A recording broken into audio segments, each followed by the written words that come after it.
नमस्कार बच्चों, संस्कृत की ऑनलाइन क्लास में आपका स्वागत है। लीजिए बच्चों, आपकी पाठ्य पुस्तक का चैप्टर नंबर 2 यानी कि विलिष्य वाणी में कदापि न श्रुता, उसका शेष भाग जो हम पढ़ने जा रहे हैं आज।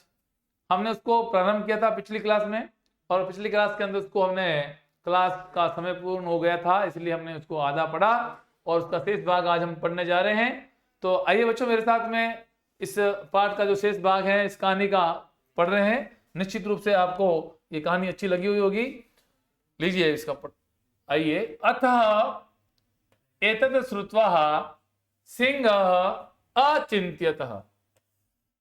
इस प्रकार से ये सुन करके सिंह न शेर अचिंत्यत, अर्थात बच्चों जब पिछले क्लास के अंदर हमने यहां तक पढ़ा था कि जब वो वापस गुफा का स्वामी दधिपुच्छ नामक श्रृंगाल वापस अपनी गुफा के पास पहुंचता है, तो गुफा के अंदर उसको शेर के पैरों के चिन्ह जो अंदर जाते हुए गुफा के अंदर जाते हुए दिखाई देते हैं, लेकिन बाहर आते हुए दिखाई नहीं देते हैं।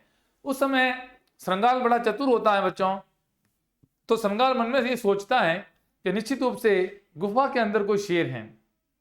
अब अगर अंदर मैं जाऊंगा तो निश्चित रूप से मैं इनका शिकार बन जाऊंगा।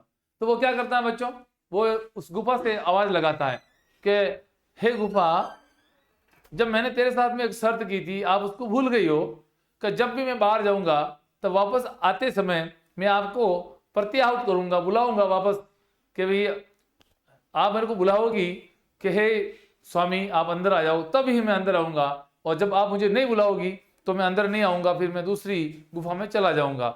ऐसा करके वो जब बोलता है तो फिर शेर क्या सोचता है, तो उस कहानी को हम आगे बढ़ाते हैं।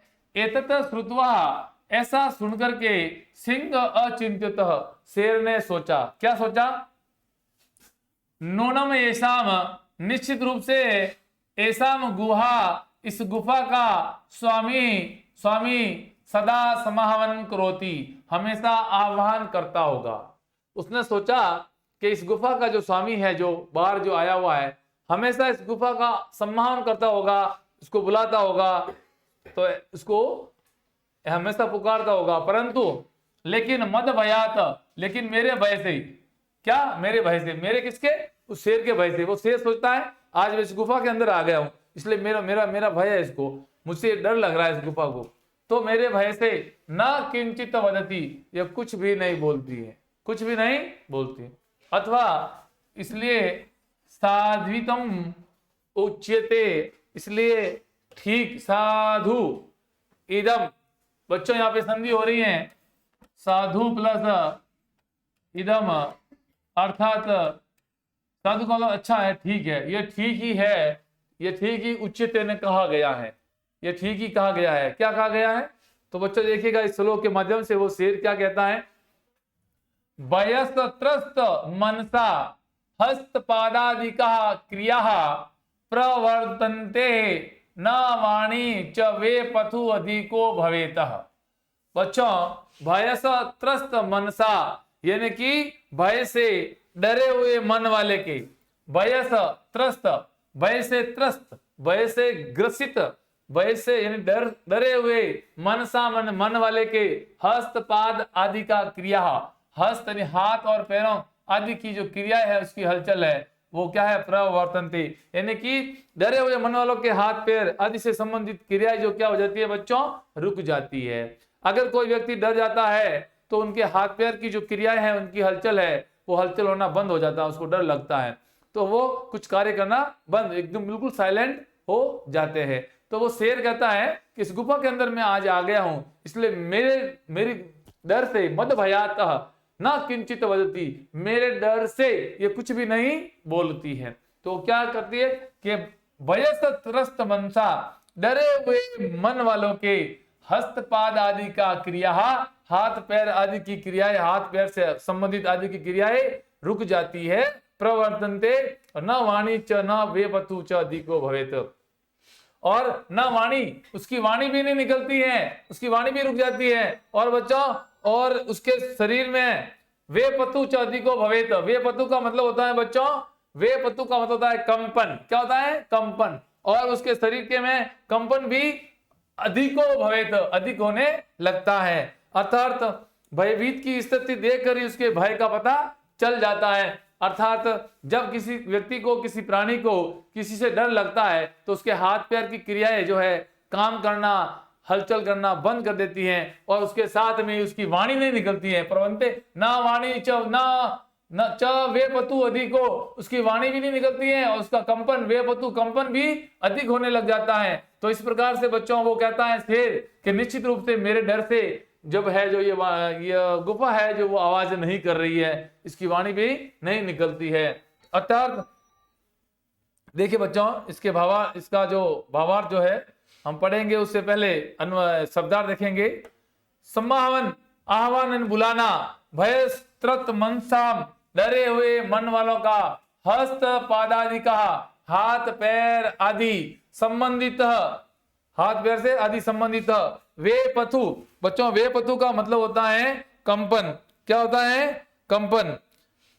और इतने श्रुता ने ये सुनकर के साधितम, ये ठीक ही है, ये ठीक ही है। उच्चते, उच्चते का मतलब होता है बच्चों कहा गया। इस प्रकार से आप हिंदी भावार्थ देखेंगे बच्चों इसका। इसके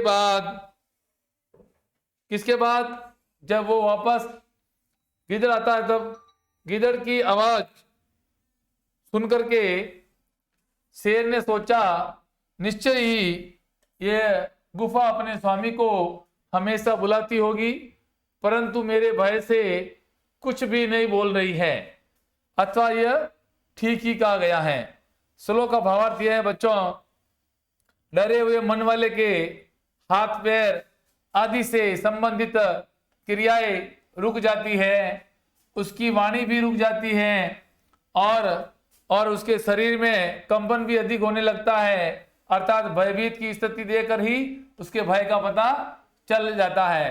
तो इस प्रकार से वो शेर श्लोक के माध्यम से ये सोचता है। तो बच्चों देखिए आगे क्या बोलता है, आगे उस शेर के क्या विचार है देखिएगा। आइए मेरे साथ में पढ़ते हैं अगला गद्यांश।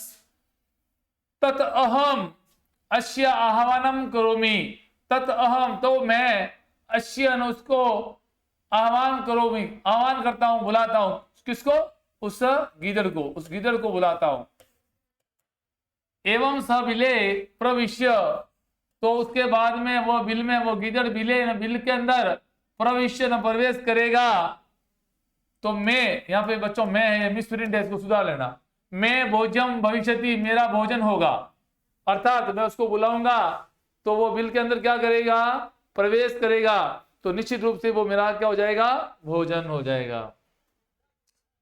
तो इत्थम विचार्य, ऐसा विचार करके सिंह न शेर सहसाम अचानक श्रृंगालस्य आह्वानम क्रोतः। इत्थम इस प्रकार से विचार करके शेर सहसाम अचानक श्रृंगालस्य, श्रृंगाल का आह्वानम अकरोतः आह्वान करता है, उसको बुलाता है। सिंहस्य शेर उच्च गर्जनम, शेर की उच्च गर्जना, जब शेर गर्जा और जब उसको गर्जा ना तब उसकी प्रतिध्वनि, बच्चों जब किसी बंद कमरे के अंदर हम जब बोलते हैं तो उसकी आवाज, उसकी प्रतिध्वनि जो सुनाई देती है, उसी प्रकार से उस जंगल में, उस गुफा के अंदर शेर ने जोर से दहाड़ लगाई, गर्जना की, तो उसकी प्रतिध्वनि से सहा गुहा ऊंचे, वो गुफा ऊंचे स्वर के अंदर जोर से श्रृंगालम आह्वात, उसकी वापस प्रतिध्वनि आई। शेर की प्रतिध्वनि के द्वारा उस गुफा की आवाज निकली, श्रृंगालम आह्वात, श्रृंगाल को बुलाने के लिए उस गुफा की आवाज निकली, क्योंकि प्रतिध्वनि थी वो शेर की। किसकी थी? शेर की प्रतिध्वनि। शेर उच्च आवाज के अंदर, उच्च गर्जना में प्रतिध्वनि ना, शेर की ऊंची गर्जना से जो उसकी प्रतिध्वनि निकली, उसकी दोबारा जो आवाज निकली, तो उस आवाज से वो गुफा के द्वारा ऊंचे आवाज के अंदर उस श्रृंगाल को बुलाया गया, आह्वान किया गया। अनेन इसके द्वारा अन्य अपि पशव, दूसरे पशु भी भयभीता अभवत, भयभीत हो गए बच्चों। क्या हो गए? भयभीत हो गए। और श्रृंगालो भी, और श्रृंगाल भी ततः दूरम पलायमान, वहां से दूर पलायमान हो गया, दूर चला गया। इमम अपटत, इस प्रकार से यह कहा गया है देखिए बच्चों, इस श्लोक को देखिए आगे।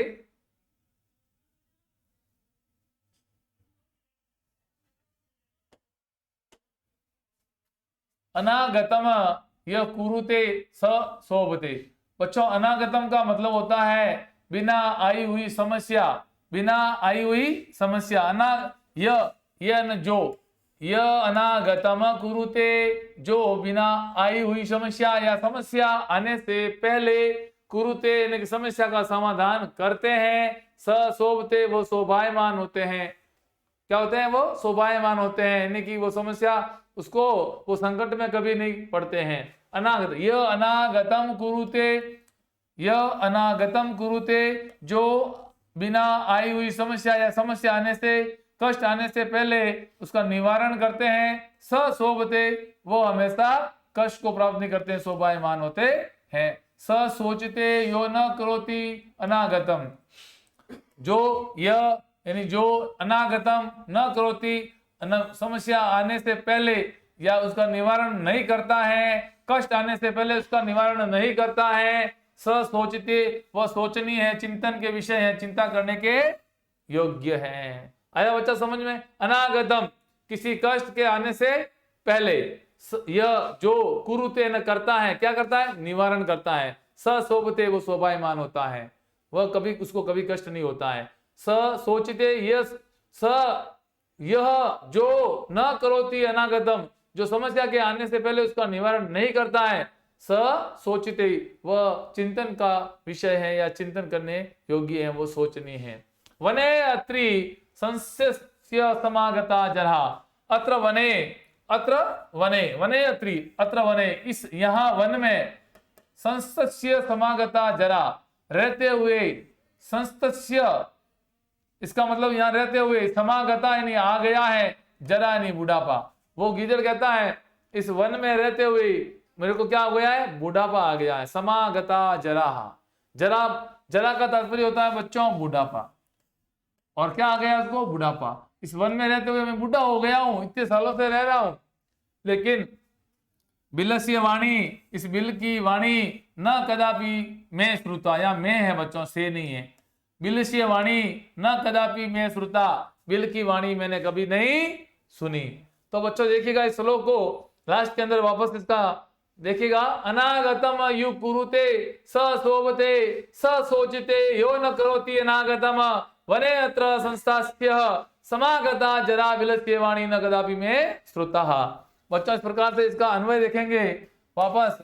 यह अनागतम कुरुते, यह अनागतम कुरुते स शोभते, स शोभते, अर्थात बच्चों जो अनागतम यानी कि समस्या आने से पहले जो समस्या का निवारण करता है, स शोभते, वह शोभायमान होता है। यह अनागतम न करोति, जो समस्या आने से पहले उनका निवारण नहीं करता है। स सोचते, वह चिंतन के योग्य होता है, वो सोचने में से होता है।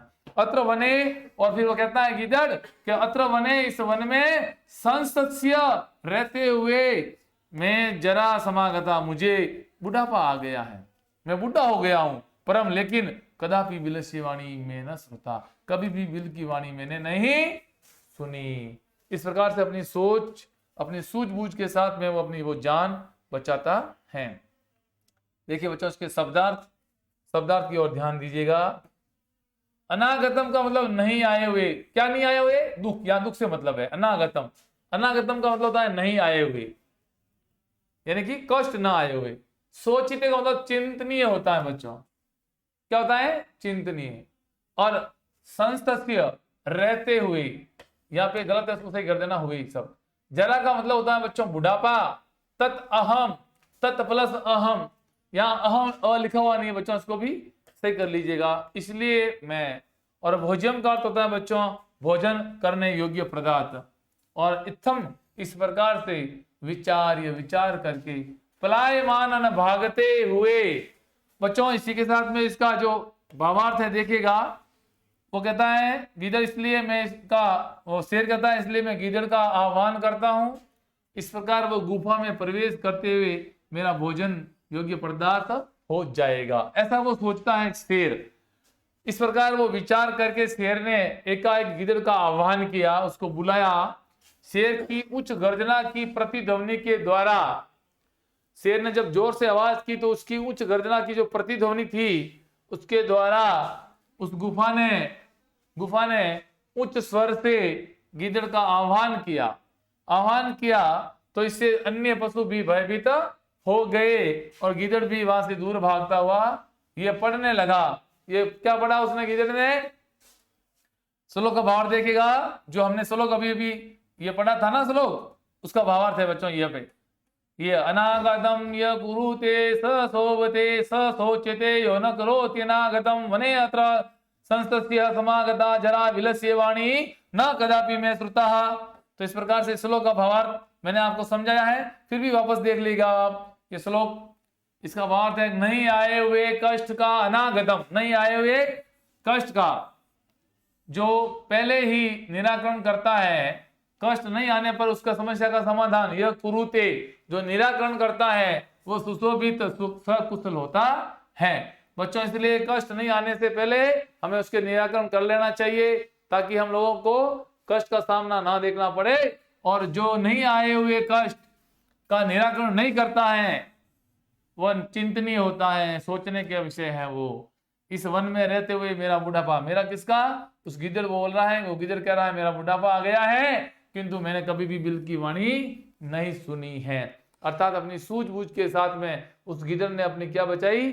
जान बचाई।